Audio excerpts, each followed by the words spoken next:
can you say a prayer before we start, Yes, absolutely. please? Oh my goodness, absolutely. Yes, Lord, Please. thank you so much for this opportunity to be able to be here with Josh and to have so many small steps that you leave as what I call Jesus breadcrumbs and to just continue us down the paths that you have for every individual. And, Lord, I'm in awe of the way that you can use people as those little breadcrumbs in everyone else's life when you just allow us to completely surrender. And Lord, this is a completely surrendering moment for me too. And I can see you working and bringing us together. And I just pray, Lord, that you're going to have just remove my own nerves as I can even see during this prayer. But Lord, just to be able to bring the words clearly to forefront and the ideas and to just allow this podcast to be able to be used in whatever way that you see fit, Lord.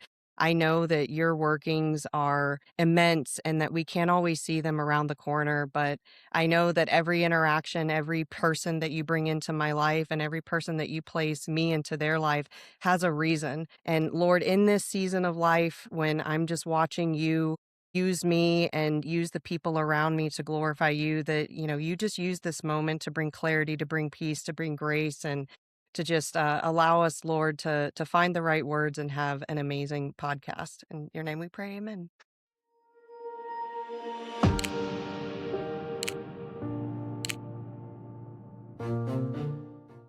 As we always ask the same basic four questions of, and I say basic in the fact that it's basic, but it's really not. I want to take back to the start. So you didn't start in automotive, and you didn't get your start in a dealership like many of my listeners and audience do. What I'd like to talk about is, what was the caveat? What was the catalyst? Yours, I think, is going to be a different story, and I really want to hear it. Yeah, so it's funny because I've never really told my story, so you wouldn't know. But I do have a weird connection to automotive from even when I was a kid. So it's kind of a fun journey.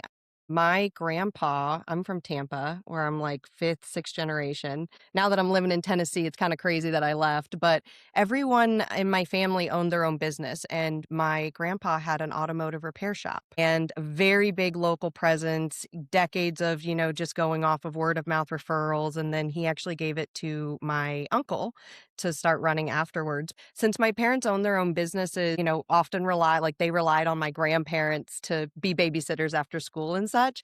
And I already had two boy cousins that were older. And so my grandpa was always used to, bringing them around the shop and doing everything. Then when I came along, it was like, well, what am I going to do with a girl? Right. Well, I spent a lot of time in the shop actually growing.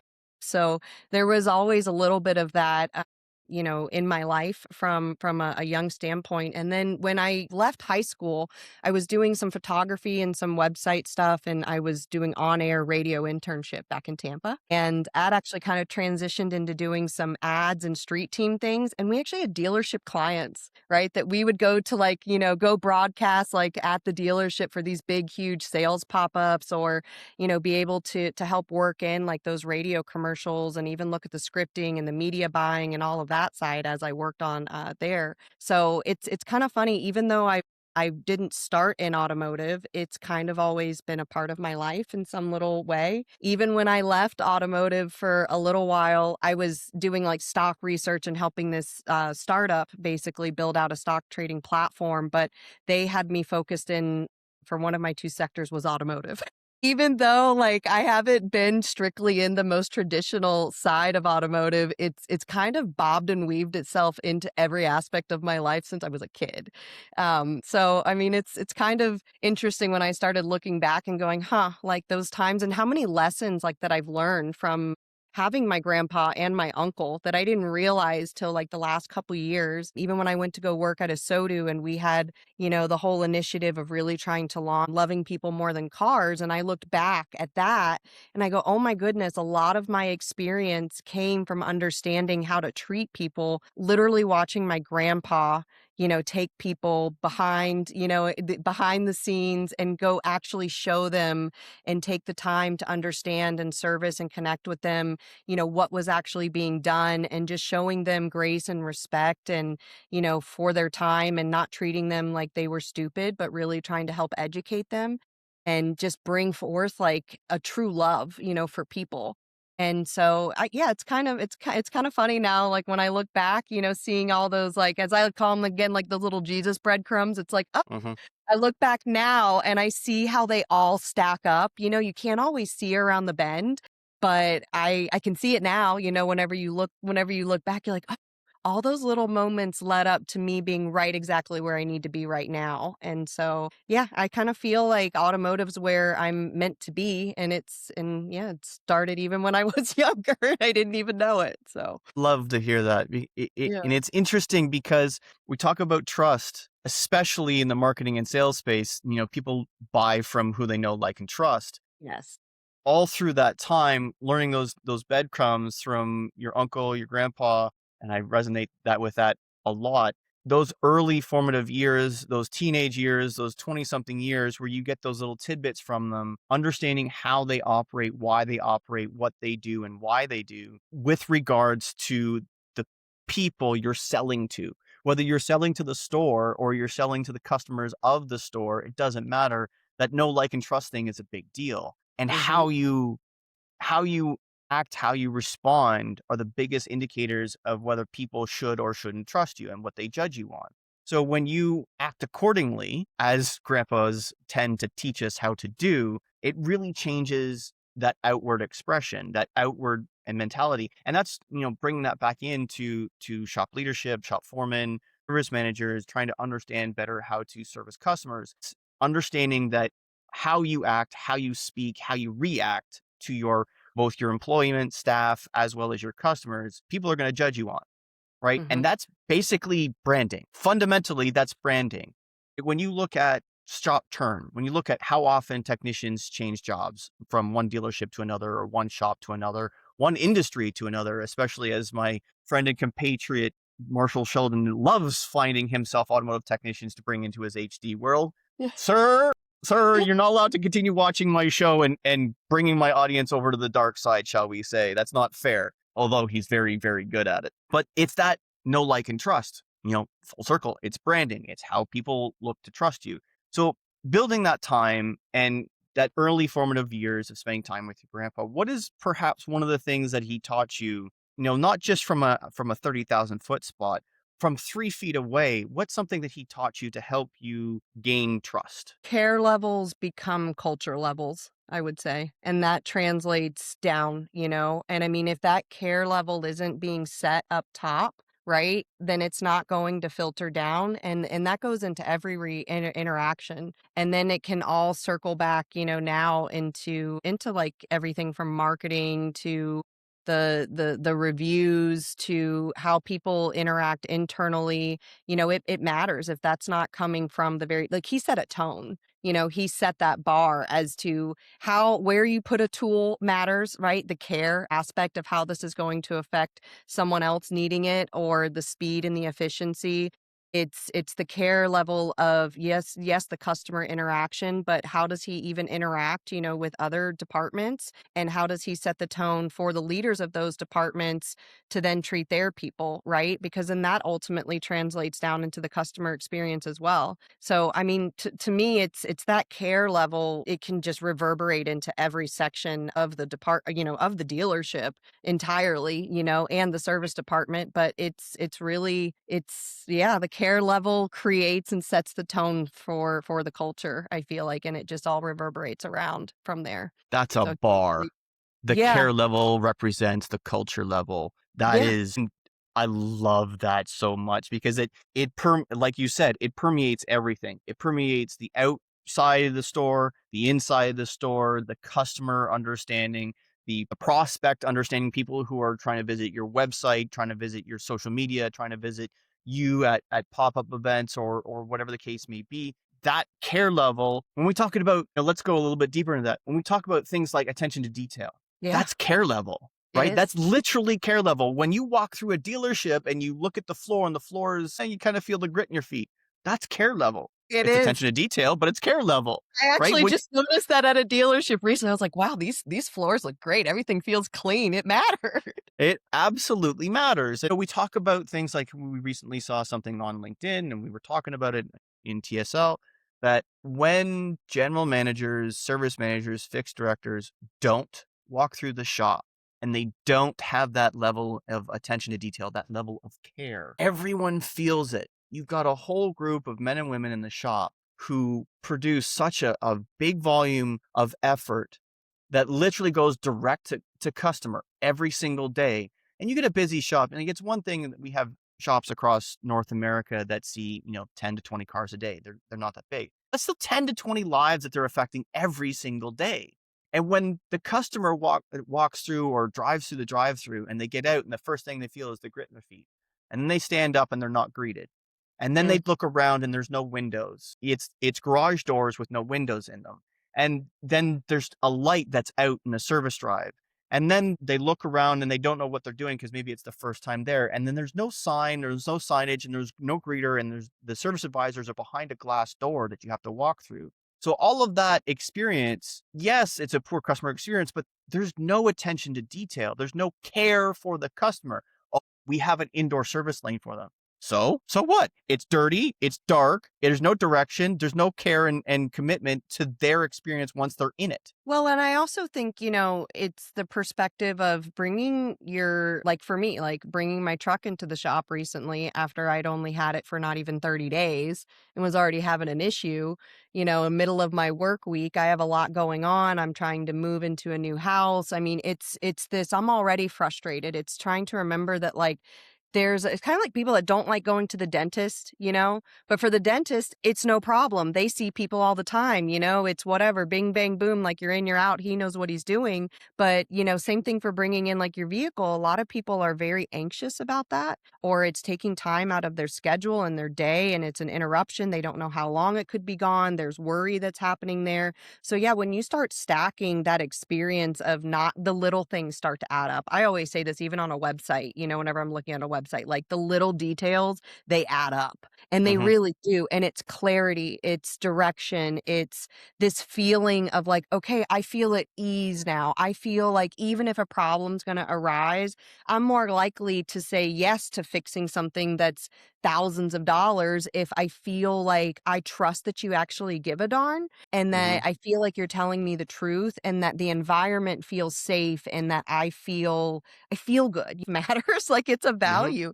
And you're right, like it's something as simple as a signage, or if they're caring about how their floors look and about how their employees are interacting, for greeting, well then I feel like they can then take care of the bigger things, right? And that I'm going to be communicated to. If I'm already feeling like I was communicated well to on the website or through reviews or what have you, through a phone call of setting up the appointment, through the arrival. Like again, I just went through this with a local dealer and they nailed every part of that. And I felt much better about it, that even if they have told me something catastrophic, I would have been like, okay, but you got me.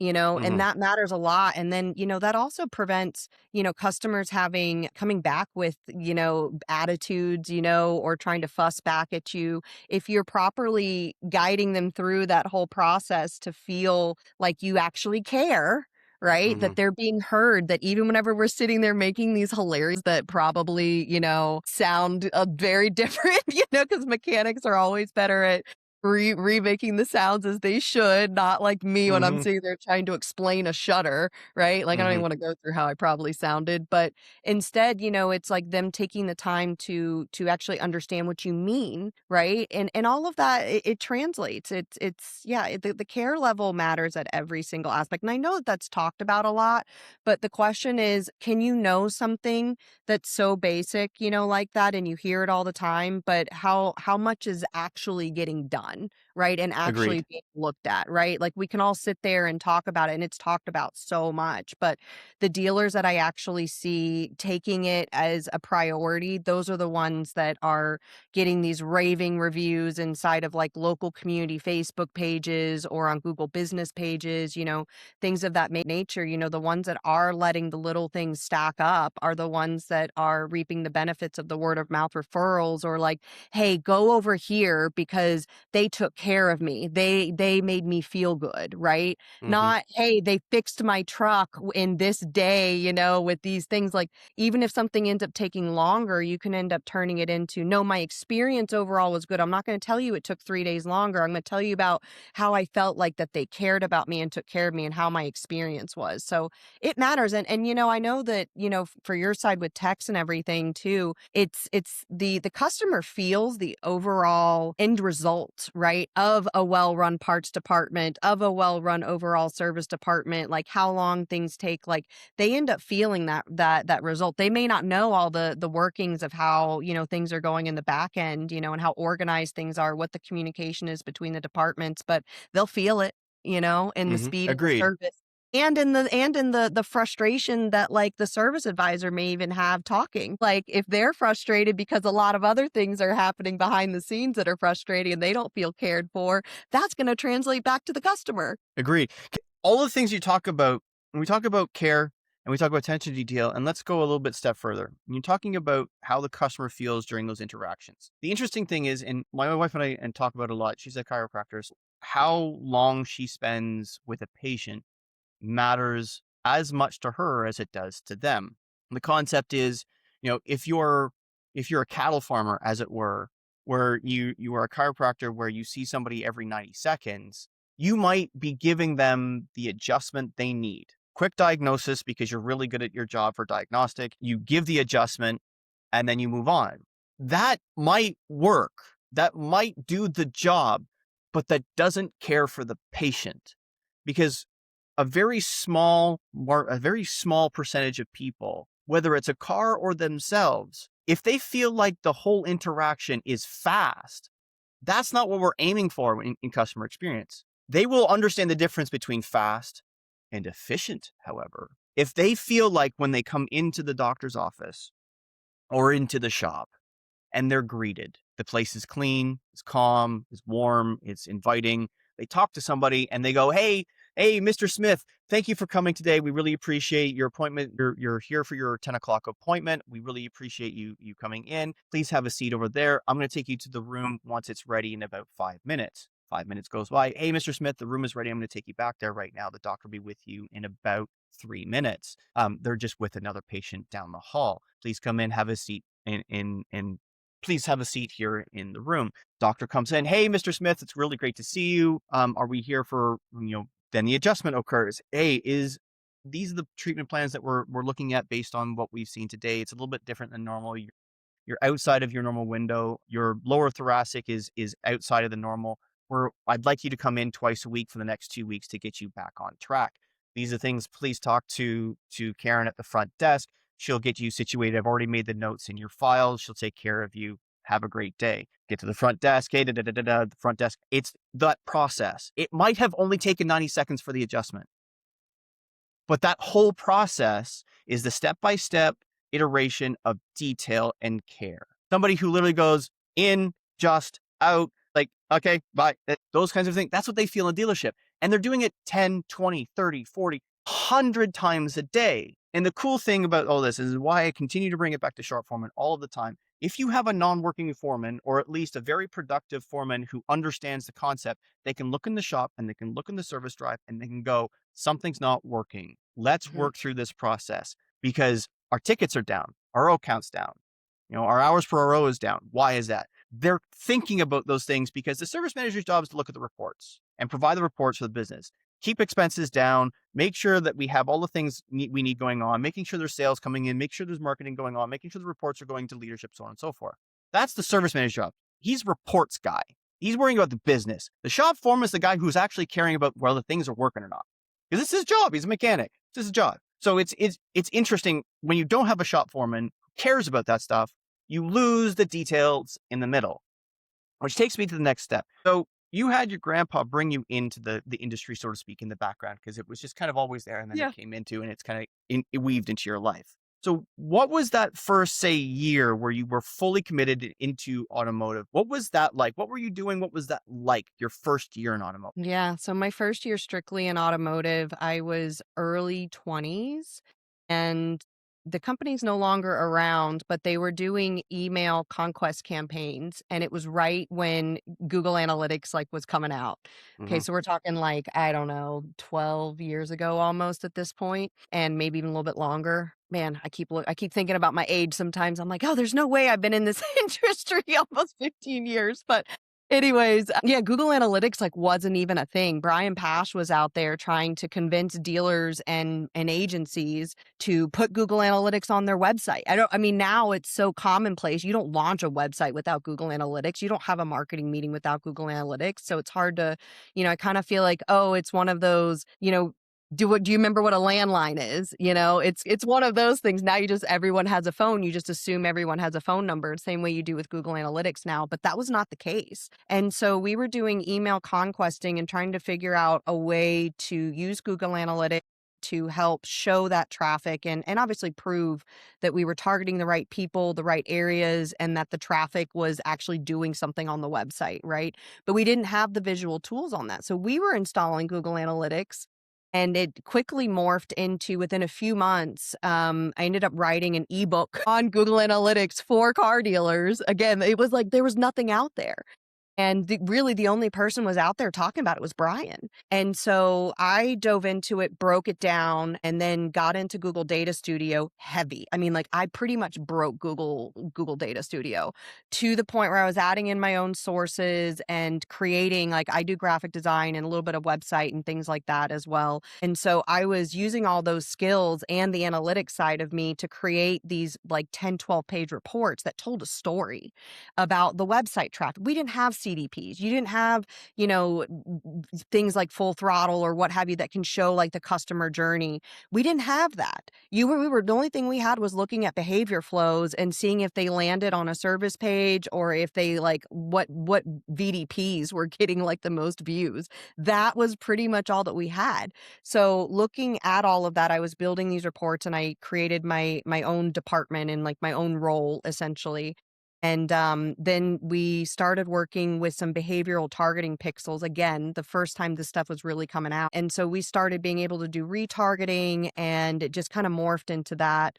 And yeah, like my first year in automotive was very eye-opening. I mean, I dove in completely head first, and I got obsessed with understanding, okay, people's experience. Like I was looking, bounce rates were big at the time, And so I was like, why are all of these people just leaving? And then I'd go to the page, for example, like a service page, right? And was like, well, of course they're leaving. This is awful, Mhm. like I can't even use this. So a lot of times, it's just putting on the other hat. It really opened up my eyes to going, okay, one, is this an offer I would want to click on if I was looking at like the ad side of it, or like where are they landing? And if I was somebody, it's even like that care level of like, how easy is this? And so it hyper focused me down into not looking at analytics as numbers, but every single session was a person and that was their experience, and that mattered. And I could see those starting to translate into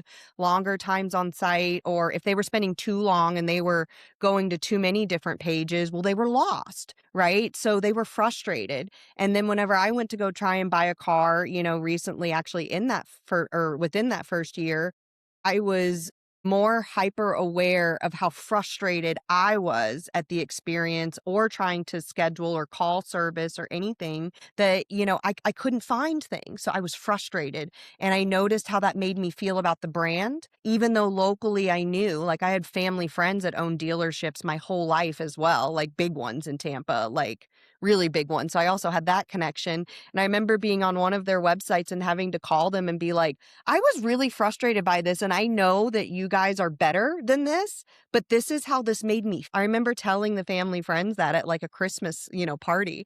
I was like, this didn't translate into what I know that you guys do and the type of service that you offer. It was a disconnect. So my first year, really, one, really started to understand dealers, right? Got on so many dealership calls and just started to really understand like a GM mindset. Just really, and then all of those analytics just, yeah, they became people to me and their journeys and their experience. And I watched how my understanding of care translated over those numbers. Awesome. That takes us into a couple different things here. So one, I want to take a quick pause for everyone. I want to do a little bit of a learning thing here. So we have not had someone at a high level in marketing on the show before.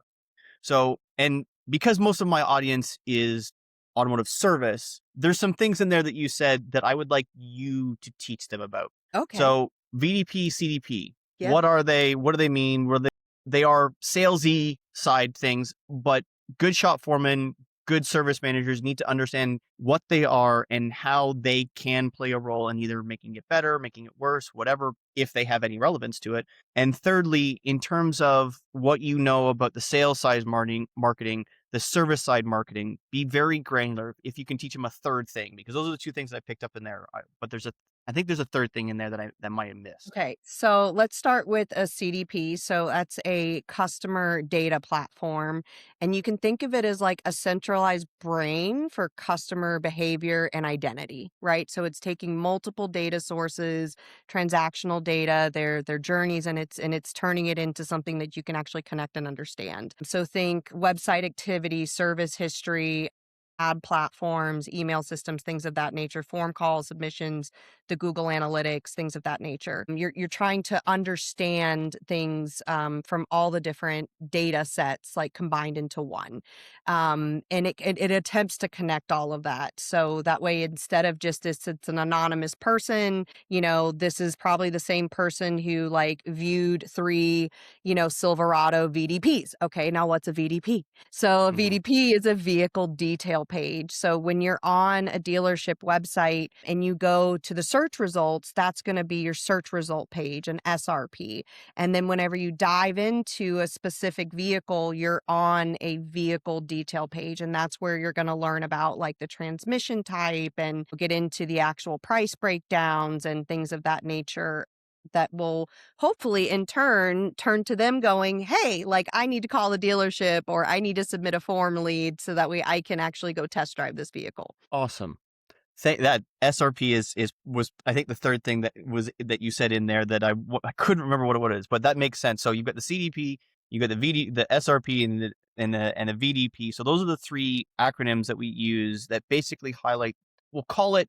There's the platform where all of the information is, but the two things are the sales places where where website visitors become people, right? Yes. They're visiting something very unique, and it's an opportunity for the customer to engage with the store on something very specific. And hopefully, if the website and those pages are designed with the customer and aligned well enough, as well as the offer that's on that page, they go, click, I want to submit a form, click, I want to submit an email, click, I want to call the dealership. That's the whole point of that process and that platform.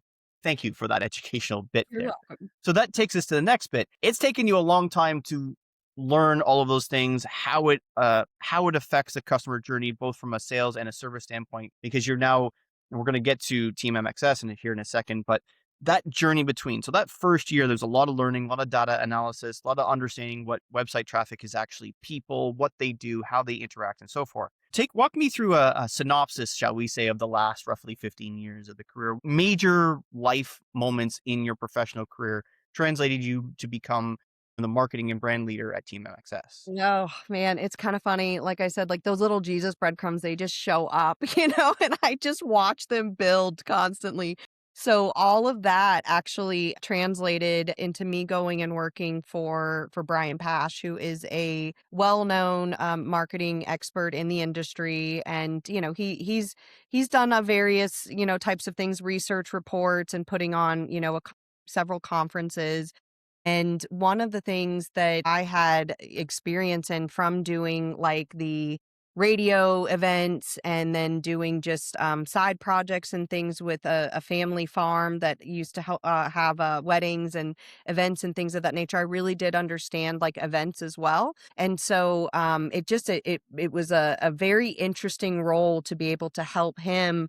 Obviously, I'd already done like stock research and things of that nature. So his role was, involving me doing research, involving doing marketing, branding, a little bit of my own graphic design, and then helping with events. So it was a really good mold to be able to utilize all of that to help him. And so I spent, I've always been in a role where I wear multiple hats. That's probably the thing I'm best at, is being able to look at many departments and see how sales affects marketing, see how, processes are affecting everything, see how events, see how the social, just to be able to connect all the various pieces together. So that was very eye-opening because I got to work and talk with a lot of high-level executives at various vendor companies, right? Because of conferences. So I was exposed to having to learn about who are these companies, what do they do, and obviously if I'm going to try and market, all of their sessions and who they are and what their company is to try and get people to attend, well, then I better understand what that company is and who this person is and what they do and how they're trying to help automotive, right? Otherwise, I can't go market for ticket sales or, the event website. And then, even helping with doing like the research reports, just being able to help put all those together, even visually from like a story point, and helping, dive into some of these vendor platforms to give a third party analysis was very eye opening. So I got to really dive in and learn automotive from that angle, which was really helpful. And then obviously like on site, getting to know a lot of the dealers on site, seeing what their takeaways were, watching the room and going, okay, like as like I would make these slide decks and stories to be put up on the screens and to help, curate those to make sure that they did connect to the audience to see, wow, that one really hit. People are actually taking photos of that. That's something that matters, and just taking those little tidbits and walking away on, how to use that for later. And then I ended up going and translating all of that into a kind of a similar role over for Now More Than Cars, was a SODU Automotive State of the Union. So putting on, like a SODU con and things of that nature, helping them do all of that. Got to very similar, right? So behind the scenes, like, yes, this is my first podcast, me being on one, but I've lost track of the amount of podcasts that I've helped, curate or edit or, make clips of for social media or help plan out, those things. So, but having to help, sort through like the prep and learning again more about so many vendors in the space, you start to see all the various problems that different companies are trying to focus on, right? So a lot of people know a lot about, oh, big names in automotive, but I feel very blessed and like it's helped me in my career to have a really good understanding of all of the companies that are trying to solve various unique problems in the space and how they talk about them, right? So that's been interesting. So how did I get at Team MXS? So during all of this, I still would have like little side projects where I would still build websites and what have you, So I never like stopped doing like maybe like one or two a year for friends and families or like little local businesses or things like that. And when Mark saw on LinkedIn, our CEO at Team MXS, who is just quite frankly the best leader I have ever experienced in my entire life, and I feel sad for anyone who doesn't have a CEO like him in their life at some point, genuinely. But he Mark is, I met him for the first time with you not this year, but last year at NEDA. And Mark is interesting because like stone face, like meet him for the first time, stone face, shake his hands, like, oh, it's Mark Dibb, he's CEO of Team XS. It's like, okay, usually CEOs are like not necessarily loud and boisterous and obnoxious, but they usually have a really big ego. They're usually really full of themselves, and you can see that aura around them. Mark's just like, hey, dude. Yes, yes. And he just, that care level, he cares more than any human I think I've ever met in my entire career. And I mean that full stop. I mean, his care level is why I will always be here. Like, I mean, I've gotten other offers. I'm like, just like, I'll call him. I'll be like, I'm never going to leave, but like, just so you know, And I mean, we joke all the time because little moments come up and I'm like, this is why I'm never going to leave. Like he went to bat for me the other day on something and I was like, this is why I'm never going to leave. Mm-hmm. And he's got my loyalty. But anyways, he called me and I kind of knew who he was a little bit, but like you said, he's not out there a lot. When he says something, it's a mic drop moment or it's something that you wish other people would have said, right? And he's going to be the one to say it and he'll say it tactfully and, in a way that you're like, oh yeah, someone needed to say that, but it's very pinpointed. Anyways, but he goes, Kelli, he goes, you should be in sales. And I go, you're out of your mind. Like, I tried cold calling for like 3 weeks once in my life, and I'm never doing that again, you know? And I do now a little bit, but, we largely, came to this term where he goes, "No," he goes, "The way that you talk about marketing," he goes, "you're so passionate about it because you know it." And he's right. I've built the website, I've built the graphics, I've done the ads, I've done the audiences, I've done, all the targeting, I've done the data analysis, the reporting, I've talked with dealers, I've done email conquest, I've done the radio side, I've even done some commercial stuff. And then, like, I understand the event side of it. He was right. I understood how it all pieced together. And he was like, the way that you talk about it, he goes, "You're not selling." He goes, "You're just passionately describing how you're solving problems." And Which like, is the best way to sell on the planet. yes. And I'm like, "Well, I'm never gonna lie. I won't do any sales fluff." I was like, "I'm gonna need to get into your back end and go look at everything for several weeks before I ever make a LinkedIn announcement." Because he wanted to make an announcement. I was like, "No, not until I like dive in and make sure that it's like, what I think it is, you know?" I was like, "I'm gonna tear it apart first." And they did, and they let me, for almost like a month. I mean, I just sat back and I watched and I learned and I dove into how they were doing things differently, and to how the leadership was different, and and their tech, was different, and how they were doing analytics, how they were servicing, how they were scaling. I don't know. I was very impressed, and I just knew that he was right. And then I got on a few calls and realized just how many of my experiences, and knowing, again, like talking about how things stack, knowing all these third party scripts that go onto a website. I mean, you can have 20, 40 plus more scripts on a website sometimes. Each one of those is a different vendor. Whenever like I concede, whenever a dealership would ask me like, "Oh, do you work with so and so?" I immediately already know who that business was. I probably knew some people over there. I knew what they did. I knew why it was going on the website. I didn't have to just, blindly be saying yes to something. Or whenever I'm consulting and like my dealership clients, they don't. Mark's really big on service, and the customer is actually feeling like they're being heard, right? So being able to get on these consulting calls or these review calls, we're not just reviewing data. My dealerships call me whenever they want a new CRM.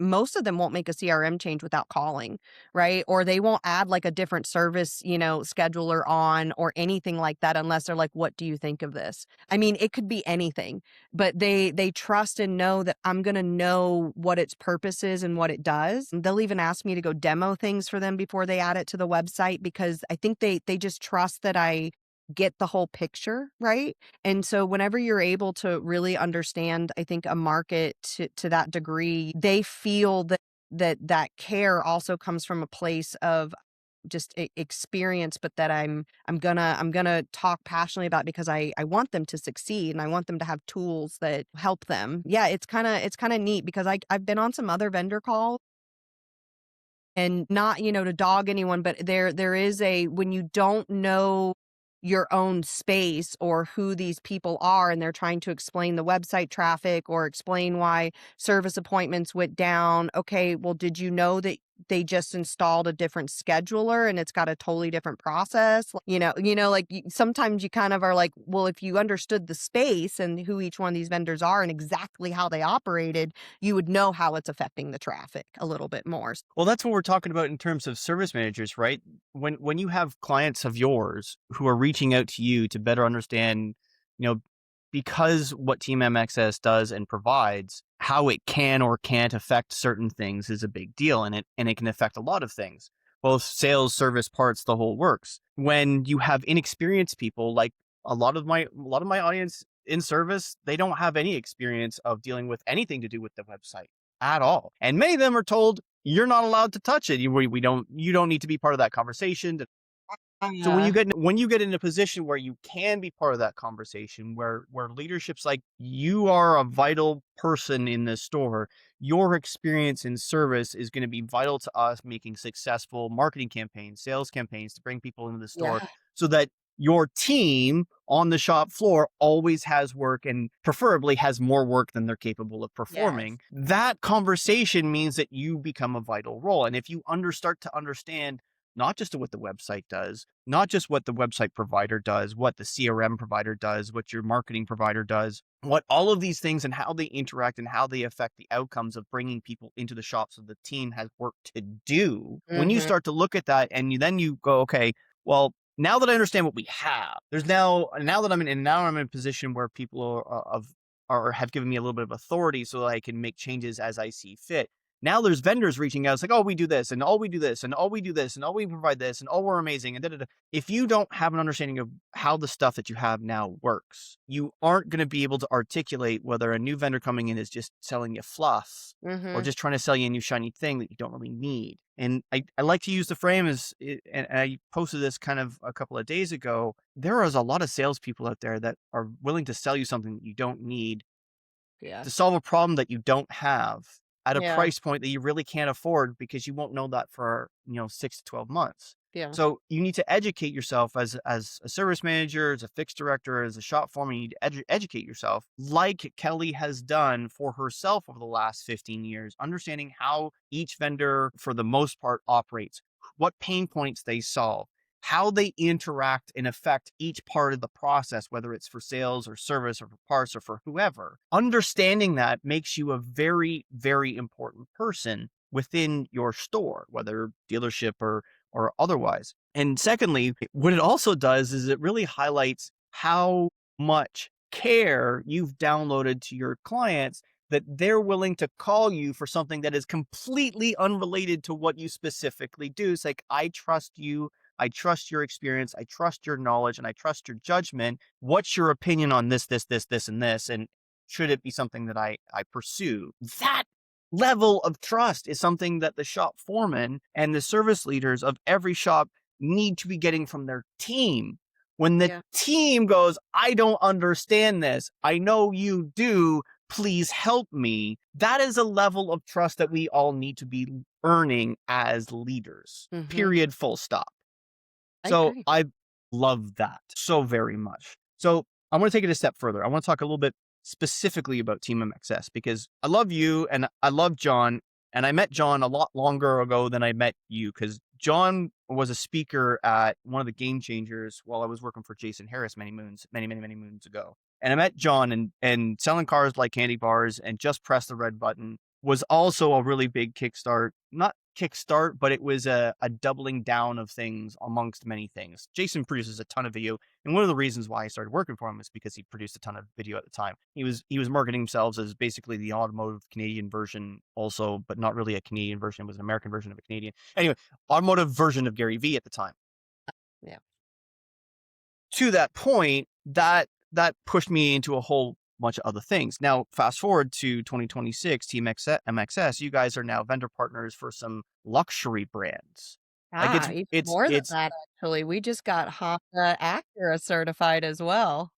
And on the deck. I was supposed to announce on Friday, but it'll be coming out next week. So yeah, there's several in the works now. But yeah, that's luxury. spectacular. Yes, it is. Big news. So we are stepping up into the OEM approvals world. That's and what's really cool about that is website vendors, in my experience, tend to be invisible. And I don't mean that by the website vendors. I mean the literal people. So the cool thing is because Mark's cool, because John's cool, because you're cool, because of what you do and what you evoke into other people and the people that are surround you and your inner circles and so forth, and then what you publish and what you talk about and how you talk about things really makes you different because you talk about customer experience and you talk about it everywhere. You talk about how things interact and you talk about it everywhere. And because John is John, you talk about it through video. Obviously, I'm a big proponent of video. So that's helped you land clients through your conversations, your experience learning things. And this is, I'm bringing it back. I'm going to try and bring it back to shop foremen and leaders in the service. Yes. When you learn and when you learn your craft, when you learn how to communicate, when you learn the customer experience and what it means to your customers, you end up closing deals with customers that are transformative for the business. Walk me through like the last 6 months and see if it's possible, because it's not always possible, but see if it's possible to translate what the last 6 months of getting to a point where you're now a vendor partner for Honda Act, what that would be like for, or consequently for a shop foreman. What's that equivalent to in your mind and your experience? So the last 6 months, oh my goodness. So part of my role, like wearing multiple hats, was I was handling our OEM relationships and helping get us into these programs, right? Which meant being a part of, let's see, I think I've been a part of almost close to like a dozen now. And we've taken on a lot. Like we have almost, I think, 90% of the Aston Martin network as well, and Lotus. And so yes, we are in like the hyper luxury space, and I've been working a lot with them. But the last 6 months, there's a big focus on the visibility of content and all of that, and how, and like I've just seen a really big shift in the AI visibility of things and of websites, and the way that website content is framed, and how important the locality and the trust factors are, and that the OEMs are really starting to pay attention to that, and they are framing their programs around that. Generally speaking, most of them, they are asking the right questions about making sure that the way that content is written, if there's FAQs, like right now with AI search visibility really coming up, with Chat GPT and Claude. And I'm sure even service guys are getting people coming in with their Chat GPT being like, oh, this is what Chat GPT told me about, sound of my truck making. And then they're coming in acting like experts, you know what I mean? Well, Chat GPT and Claude and all of them, they're all getting trained on website data. Right. And so it's relying on that content on the websites to be visible, to be accurate, to be trustworthy. To Google does a lot of scoring, right? Algorithmic scoring to make sure that it can say, hey, this is a dealership that you can trust. This is a service department that you can trust. They have all these reviews. And it's breeding all of that and pulling them into answers for people. So the last 6 months, I've just seen a massive shift from even like at the OEM level of them mandating that certain website, that there's certain things built into the website platforms, to make sure that when content is written, especially like there's a lot of heavy focus on service or fixed ops, content, that it's visible and that it's answering authoritative in the moment, not just keywords, but queries. So like, let me bring this back to text, right?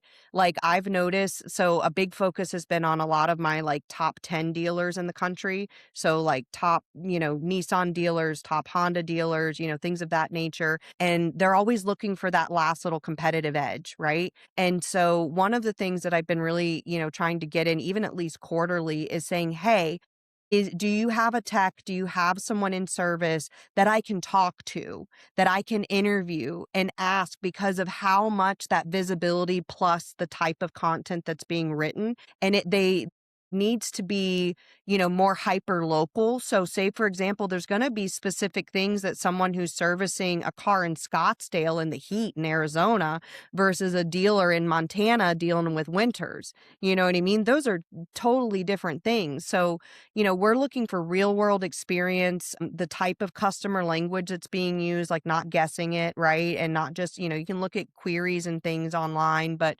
that authority, like techs, I feel like service is kind of like they get to be therapists, sometimes in the service department, especially like service advisors, they're sitting there, they're listening to people and all of that, but and what's going on, but they're problem solvers, they're like emotional handlers to like a certain extent, with people that come in with problems. And but taking it back to like, okay, what type of content am I going to write that's really going to make sure that I'm making Google and the other search engines and, the LLMs like the Chat GPTs and such that are, surfacing that information to say, hey, this dealership knows what they're talking about. They know service. They help their people well. Their processes, people say, are clean, quick, and easy. That is now, there's just such a rise in the need for that as these things come out and get trained. So I'm just seeing a big focus on, the website visibility, right, is huge coming down from the OEMs now. And then the type of content that's being written and how it's being written. Two really big aspects there for sure. And a very big underlooked opportunity for marketing teams that do need to put things on the website that are not, interviewing like techs or foremans or anyone in service. Honestly, anything is better than nothing at this point. But yeah, just to really make sure that you're getting the actual phrasing and current customer problems like that dealerships are seeing local on the ground level, right? And being able to translate that into something that's like, yeah, they get me, they get my needs, they understand, what I'm going through, and I trust them. So they're already trusting you before you show up. But none of that content ever matters if the website isn't visible. So there's a Mm. heavy focus on making sure that the back end tech wise website can look pretty, but even like service schedulers and things of that nature, like, they can be invisible if you're on the wrong platform. Mm-hmm. Agreed. So a couple of things from there. So we're trying to figure out how to translate what it's like bringing on an OEM as a partner, as a vendor in the website market space, and relating that to, and perhaps finding a tidbit in there that relates to the shop foreman and or the service manager, or what it is that they can do for their store, whether it's an independent franchise store, whether it's a marine or motorcycle or automotive, it doesn't matter. So one of the tidbits in there that I found that I think is maybe a business idea for somebody somewhere that has a camera that would like to go out and film people like I do, and go out to see service managers and short form and like to get them on camera, which I think I'm probably going to actively do right probably this summer because it's a great idea. One of the things that every service department across the country, across the planet needs to understand is that Google owns YouTube. Yeah. Yeah. YouTube is a search platform. Yes. Yeah. When you publish content to YouTube, the title is the most important thing, and then the description is the second most important thing. And then the content that is contained within the YouTube video is the third most important thing, because YouTube immediately translates all of the audio that's in the video into a transcript. So you have three big pieces of information that are SEO focused for your business. Every single service department on the planet has work orders, and they are filled with customer concerns. Yep. You don't need to film the customer to know what your customers on a regular basis are asking. You don't need to go, I don't have any of this customer data, I don't know what I should be publishing. Yes, you do. You have 20, 30, 40, 50, 60, 70, 80 work orders a day with anywhere from 2 to 4 lines of concerns on them every single day that you can go, I have 40 of them to pull from today. Let me choose one. This customer concern is a shutter on a brand new Ford F-150. Let me get my service manager and the shop foreman in the room, and I'm going to get the service manager to read the concern, and I'm going to get the shop foreman to read the correction that the tech Exactly. did. Yep. And now I'm going to take that 3-minute video and I'm going to publish it onto YouTube with the correct title that describes the concern and the correction. I'm going to put a description that puts the concern and the correction, as well as all of the appropriate SEO information to find the business in the description. And I'm going to talk about the keywords within the video. And I'm going to publish one every single day. And that took 5 minutes. That gave me customer information, that gave me dealership information, that gave me service information. And now that all of that is an SEO searchable thing for my business on my business's YouTube page that then can get filtered and shared and clipped to all of the rest of social. And it doesn't involve a customer. It doesn't require research. It doesn't require spending any money at all, because YouTube is free, and 5 minutes of time from the service manager and shop foreman once a day, every day, 5 days a week is 25 minutes. And then you can send that to the marketing manager, the marketing director, the sales manager to say, hey, can you please post this for us? Yep. And it's extremely authoritative content, right? And it's even focusing, like I said, it's building that locality, factors as well. But the authority and the expertise there, yeah, you can't beat that. And it's highly, highly overlooked. As you're saying, I can't believe someone hasn't done that before. I mean, we Doing try it. to do it in like a I'm going to do small. that. Ladies and gentlemen, it is May. I am It's. going to do that to as many shops as I possibly can this I summer. love I'm it. going to get on my motorcycle. I'm going to take my camera and I'm going to do that very thing. Because where is it here? Oh, hold on. I've You left the did screen. say you were looking for more reasons to get on your motorcycle and go places, so I love this. Exactly. Here's one. Hold on. Where's the other one? Hold on. I'm coming We're back in the holding. frame in a minute. I promise. We're holding. We're I holding. promise. You're holding your breath because you've all seen me use them. But I have 2 of these bad boys. I have 2 of them. There And you I go. have wireless mics for them. So I can sit two people down with one camera anywhere, and we can literally just say the customer concern and the customer correction or the CCC for that work order for that line, and we can do it for 5 minutes. And we can do 5 of them. And there's a week's worth of content that you could probably then break into probably a month's worth of content, because you can do written, you can do newsletters, you can do shorts, you can do clips of all of Well, it. you can even look at the queries, like, like there's some tracking capabilities to be able to look at the search queries that are happening and even pair those up to see what are people actually looking for that there's no one writing an answer for, right? So even pairing it up with that and going, oh my goodness, like there's an opportunity gap here to educate, right? And to build that authority. Ultimately yeah, it's a gap that's missing. So I'm glad that you're going to take it on. That's perfect. I hear all the time, whenever I ask, even quarterly, I'm like, hey, at this point, I'll take anybody. Like, hey, who do you have in service that can talk? Yes, like we want to use the data, right? Like you're saying to drive that, and we do ask for it. But the other thing, it's like the human context and the human thing. It's like, no, this is the really upsetting thing. This recall, blah, blah, blah. People come in irate over it. Well, that's context that I need, right? That I can't read black and white. So being able to take that and translate it into, even again, like not AI content, even if you are using AI to help with a little bit of it, you can force some of that human value overlay, right? By actually talking to people and translating that into it. But yeah, it's whenever I try to ask for more service, or put like more focus on fixed ops marketing, a lot of times the answer I hear is, oh no, we're too busy, service is fine, or whatever. And in my head, I'm going like, yeah, but what if I could help you get more of like what you actually want in the bay,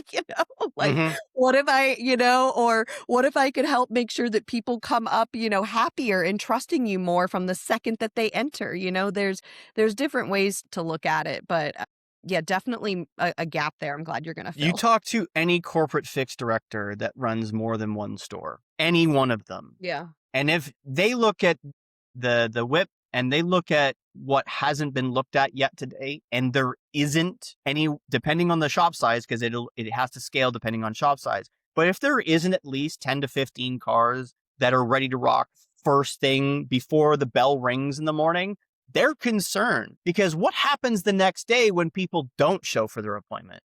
What Right. happens when the next day it goes from supposed to be 30 degrees C to it's supposed to be 10 degrees and pouring with rain? You immediately get cancellations. You immediately get people who just don't show up. So if you Yeah. don't have work in progress because you've shoved as much as you possibly can in there to make sure everybody's still busy and then some, right? What are you doing? What are you doing? You need that extra work so that everybody can get fed, everybody can go home happy, everybody can get a full paycheck so that their families are taken care of, and so on and so forth. So if you're not doing those things to, especially it's the cheap things, right? The free things that you can do on at scale, right? It's the super free stuff that nobody does. Go to any dealer website, and I would say 99 out of 100 of them don't have more than maybe 2 pages for service. I Maybe know, at well, yeah, and then you try best. and push them on it, and they don't think they need it. It's like, "Okay, we have specials up," and it's like, that's a great start, but there's so much more, and then when you talk about people keeping their appointments, it's kind of like when you go back to the chiropractic example, and you said, "Okay, well, now you're recommending that they come back, twice a week." What if you haven't built that value or that trust yet to understand why you really need to come back, twice? Well, why does someone really need to come back for the service appointment? Why, if they trust you and if they feel cared for, so we'll take it back to that, then they're more likely to show up, as well. And especially if like you've taken the time and the care to explain it to them, not in a way that technically, but in a way that like Joe Schmo, who is terrified of being at the dealership like he is like at a dentist, and doesn't know what he's getting with and has no idea if you're overcharging him or not. If you're actually explaining this and you say, all right, well, I need you to come back, blah, blah, blah. How do you make them show? Well, you had to build the value and the trust and the care level into it at that point too. So you can do that on the marketing standpoint, you can do that through the process. And then all of that ends up turning into the word of mouth referrals and to people writing business reviews, or someone like me going to Facebook and writing in like my own community channel and it getting like 500 likes. And even texts were in there commenting saying, I'm so glad they took care of you. You know what I Hmm. mean? Like they're actually commenting on the post saying, like, hey, I'm a tech there. Like this guy, Bill, I think he commented, and I was like, yes, thank you, Bill, for working on my truck, you know, and it got all kinds of things. And then the wife of a tech was on there and was proud to see her husband working there. I guarantee you they got a ton of business from that. I mean, there was like, I think like 80, 90 comments and it got reshared, I think a dozen times. I mean, just from like a local Facebook, but like that was because all those things connected, you know? So it kind of, yeah, that care, that attention from the website through the process and, you know, doing little things like you're talking about with the video to really help people understand like every single one of like those ROs and the comments in there. Those are real things that people's lives are affected by that they would like to know more of. And if they feel like, hey, they took care of them this way, and now I understand why that's going to take 3 days versus 1 day. I need a rental. Oh, I need to line up, you know, such and such. At least they're not frustrated by it, they can understand why. And if they have that context, well, you know, then they're just a happier customer overall. So, Hmm. Agreed. Agreed.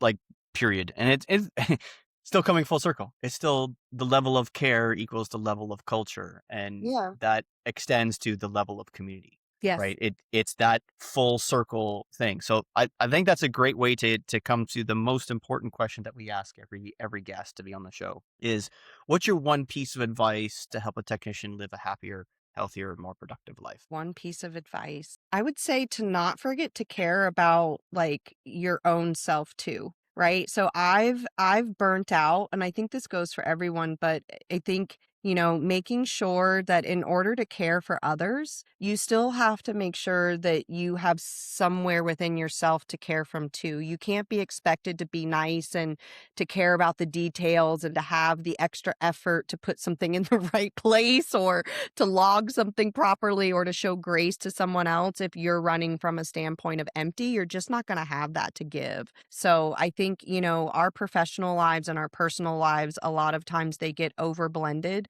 right? And remembering that it's okay to take time to fill your own cup, to make sure that you're not a frustrated coworker, to make sure that, you know, you are bringing your best, means like, are you sleeping well? Are you eating well? Are you doing things that enjoy you? Like a recent guest on who was talking about, I'm sorry if I can't remember his name right now. I'm having a brain fog moment, but he was like, I play basketball every morning, you know, Hmm. to make sure that he's like up and ready and set and ready to go. I mean, that's what are you doing to make sure that you are caring for yourself so that way you can be prepared to care for others? That's awesome. I appreciate that very much. And we talk about that very thing in different ways, and I think there's been a couple of guests now that have alluded to that same kind of thing in a different way, whether it's making sure you're going to the gym, making sure you're eating healthy or what have you, but it's that care for yourself. Like,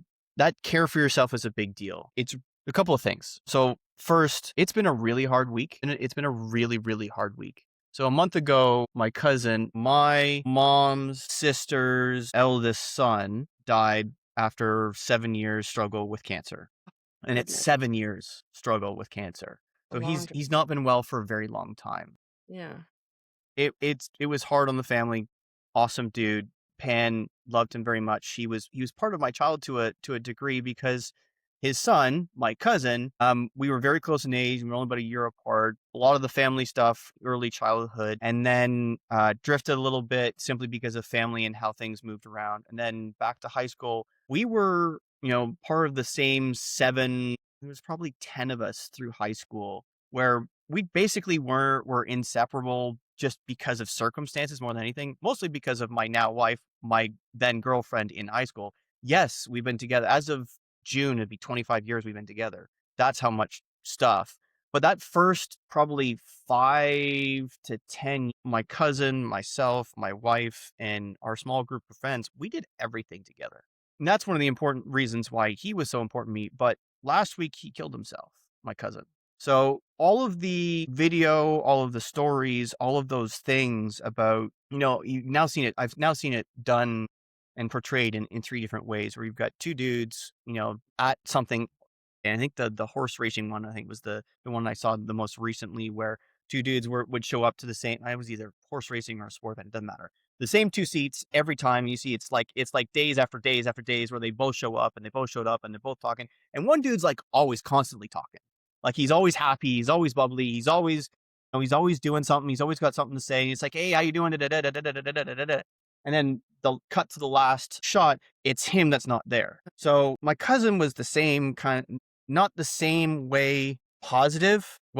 Like he wasn't overtly positive. He wasn't overtly negative either, but he was just always there. He was always doing something. He was always busy. He was in the Air Forces, Canadian Armed Forces, and he was in the Air Forces locally. And for the last decade, he's been teaching. So he's seen thousands. He's had thousands of students at this point. And he was a sergeant, and he's avionics technician again. And there's a lot of people who, like, they shut down the base when they found out he had passed.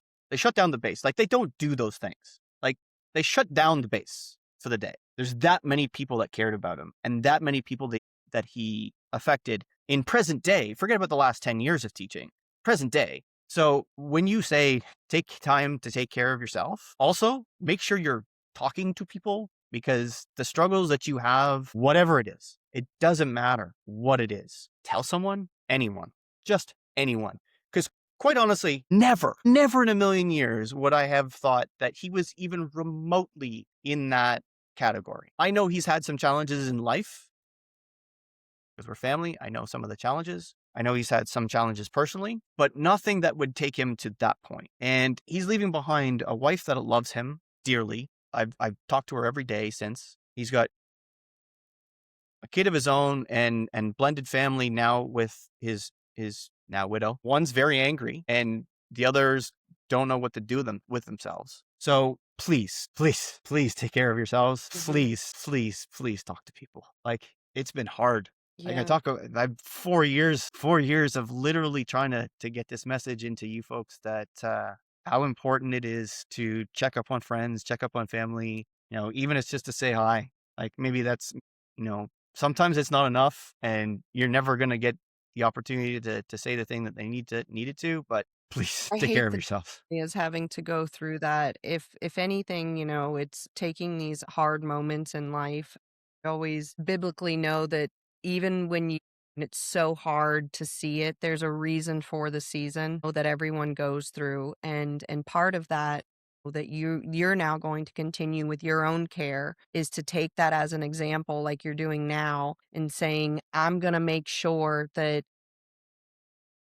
horrific thing, that honestly is like trying not to cry over it, and I can see you are too because you care that much, but that it doesn't happen to anyone else, right? And that you're letting others know, hey, it's okay to be vulnerable. It's okay to continue to care for others, but yes, getting that message across that it's okay to care for yourself. I think, it just needs to be said over and over again, and having a real example for that and for you to be able to use that and share that. I mean, I'm grateful for it because even I, as I sit here, I'm like saying, hey, take care of yourself. I know that there's days that I don't. And I've had to really step back and go, I need to do that. So I don't end up in like an unhealthy headspace. So thank you for sharing that, because it's even, for people that are here saying care for others and care for yourself as well. It's still hard to do in your day to day, and knowing that it can lead to that as like a real tangible thing if you don't.